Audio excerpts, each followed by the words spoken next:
सब लोग, I hope आप सब बढ़िया होंगे। मैं आज आप लोगों के लाई हूँ एक सिटिंग अरेंजमेंट जो प्री लेवल का है। पहले आप लोग इसका स्क्रीनशॉट लेके खुद से सॉल्व करना, उसके बाद आप मेरा सॉल्यूशन देखना। सबसे पहले हम इंस्ट्रक्शन पढ़ेंगे।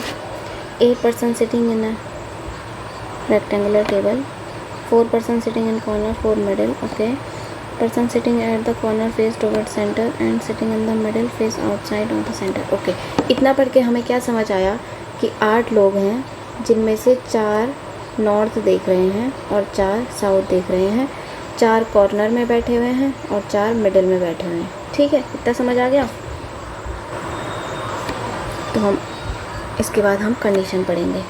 A sit second to the right of F. मैं ये इरेज कर देती हूँ।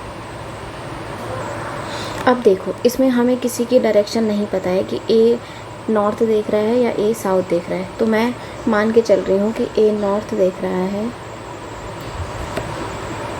Sorry,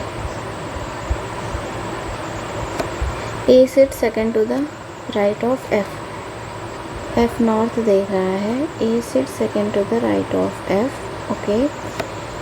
2 person sit between F and H. H is not immediate neighbor of A, okay. अगर 2 पर्सन बैठे हुए हैं F और H के बीच में, अगर मैं इधर बैठाती हूँ 1, 2 और H, तो वो बोल रहा है कि H is not immediate neighbour of A, तो H इस साइड ही आएगा। ठीक है। C is immediate left of D, D sits mid of the table, ठीक है। D sits immediate right of G, G is one of the corner, E sits second to the left of B, B के second to left में E बैठा हुआ है। ठीक है। अब आप लोग देखिए, आप सबसे पहले कौन सी कंडीशन लेंगे। पहले हम 8 person सिटिंग करा देते हैं। तो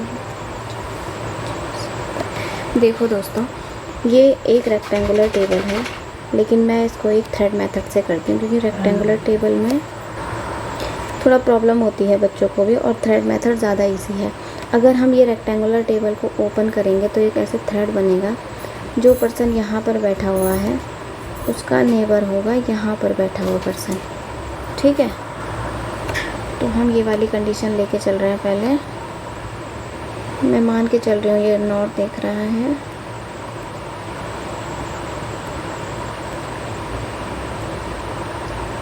सेकेंड टू राइट में ए, आपको 2 छोड़ के एच। अब देखो हम कौन सी कंडीशन ले सकते हैं।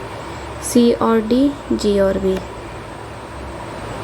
एक तो ये है और एक ये भी है, ये देख रहे हो आप, ये इसके नेबर में है। अब देखो, अगर मैं सी और डी को यहाँ पर लेती हूँ, अगर मैं डी को यहाँ पर बैठाती हूँ तो डी के इमीडिएट लेफ्ट में सी नहीं आ सकता, डी के इमीडिएट लेफ्ट में सी यहाँ पर नहीं आ सकता, तो सी और डी यहाँ पर आएंगे। सी और डी इन दोनों में से किसी एक जगह पे आएंगे। ठीक है।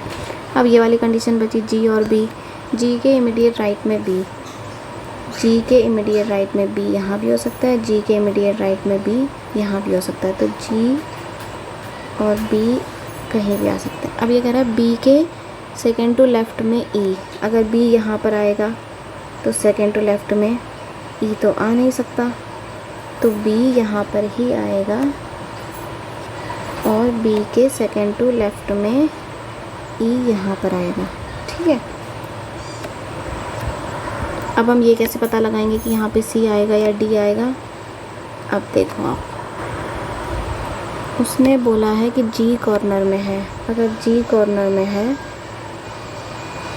तो डी मिडिल में है और दोनों अपोजिट देख रहे हैं। अगर जी नॉर्थ देख रहा है तो डी साउथ देखेगा, तो डी यहाँ पर आएगा और सी यहाँ पर आएगा। ये आप लोगों की पजल सॉल्व हो गई। ठीक है। और जो हमने पॉसिबिलिटी ली थी कि कॉर्नर वाले नॉर्थ देख रहे हैं, वो हमारे यहाँ पे सही हो गई है। कॉर्नर वाले नॉर्थ देख रहे हैं,